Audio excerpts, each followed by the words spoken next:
Hello everybody, thanks for joining me. I want to give you a little bit of history today. And it'll be history of farming in my community. And not about farming, but about a particular farmer, I guess. I was over on the public hunting property right next door to me, where the barn's at. I'm going to be tearing out the fence and stuff. Well, I got permit to take all the scrap metal I can find and stuff. And I come across an old cream can, and I'll show it to you here in a second. But it has a brass or copper, I guess it'd be copper probably, label on it, the tag on it, and it has a farmer's name, and I'll show it to you. But it says Claude L. Miller, Taconic, Iowa, and then below that it says IC, and I'm not sure what the IC stands for. I googled these milk containers, or I actually found pictures of them on the internet. And the reason what I done is on the bottom of it, it says, in case of loss, notify Blue Valley Creamery Company. So I googled Blue Valley Creamery Company. That's what intrigued me first, is looking up this Blue Valley Creamery Company, because in Le Mars, Iowa, there's a dairy, I should say, well, they owned a dairy farm. They sold out to Dean Foods, but they make that's where Blue Bunny ice cream's made, in Le Mars, Iowa. And this is Blue Valley Creamery, so I thought maybe it changed hands and become Blue Bunny. But what this Blue Valley Creamery Company, it was all over the United States. I'll read a little history on it later in this video. You'll get a history of that. But I'm going to give you some history on the name Claude L. Miller, Taconic, Iowa. So I googled that name, and lo and behold, a picture popped up of this guy, Claude L. Miller. He was born in 1895, and he passed away in 1954 at age 58. And I found a picture of him that was taken in 1953, so sometime in the previous year before he passed. He had fathered 9 children. I have a picture of him and his wife at a young age. So I wanted to find out more about this guy, and I went and tried Google and try and figure out how he died, because he died at age 58, was a young age. Wanted to know if it's a heart attack, farming accident, what was the scoop, how he died.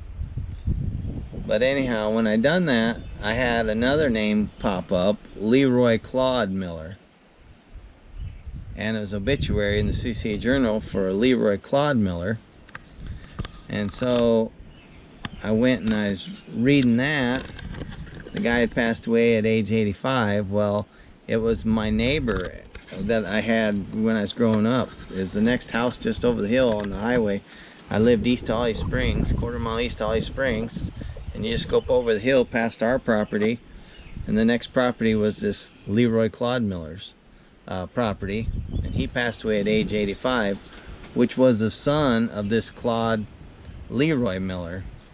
So he named him son kind of after him, but they switched the middle name as his first name and his first name as his son's middle name. So I thought that was kind of interesting. And a little bit about the Leroy Claude Miller, the neighbor guy. His daughter, one of his children, he had I'm not sure how many kids he had, but I know his daughter, she was a 6th grade teacher of mine, one of my 6th grade teachers. She taught me science and reading, I think is what it was. And anyways, I thought that was kind of cool as I found this, and come find out his son was my neighbor and his granddaughter was one of my teachers. But in this video, I'll post a picture of him and his wife. Sorry about the wind. The wind's picking up. But in this video, I'll post a picture of him and his wife. I'll post a picture of him that was taken about a year before, or or sometime in the year before he passed. It was taken in 1953 and he passed away in 54. And I'll post a picture of his headstone. He's buried in Smithland Cemetery, which is only 8 miles from me. I thought about running up there and trying to find his headstone, but it's hot out, and walking around the cemetery trying to find it just to do this video. There is a picture of his headstone on the same website where I found his picture of his wife and him at a young age, and him at a year before he passed away. I noticed in his picture, you might want to pay attention to the picture of him sitting there. He has bibbed overalls on. And I remember growing up as a kid, my grandfather, my mom's dad, he always wore bibbed overalls. But my grandpa Armstrong, he was a poor farmer. He had 10 kids and he was poor. But he always carried a pocket watch. He always had a pocket watch in the front bib, in his bib pocket, and always had a string, a leather string tied to the, so there was like a buttonhole where he put the fasten that string and had it to his pocket watch and had it in his bibs. Well, if you notice the picture of this Claude Miller, he didn't have a pocket watch, but he is wearing bibbed overalls, and they look like a new pair of bibs. My grandpa's were always faded and worn out, as maybe once a year he'd get a new pair. Well, this guy had a new pair of bibs, but he didn't have a pocket watch. He had a wristwatch. And I think back in the day you could tell the difference between a poor farmer and a rich farmer.